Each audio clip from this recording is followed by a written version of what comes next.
Hey guys, in this video I'm going to show you how to find elevations on Google Maps. So we'll start off with finding elevation on mobile, then I'll show you how to do this on PC.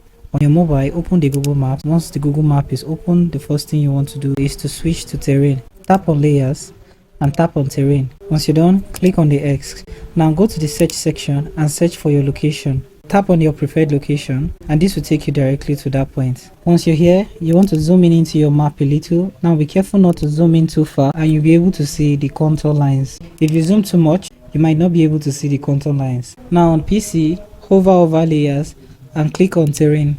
Also, you want to make sure that view topography and elevation is toggle on. Now search for your location and you'll be able to see the contour lines on the elevation. So thank you for watching this video on how to find elevations on Google Maps, and I hope you found this video helpful. If you do find this video helpful, do make sure to like, subscribe and have the post notification turned on.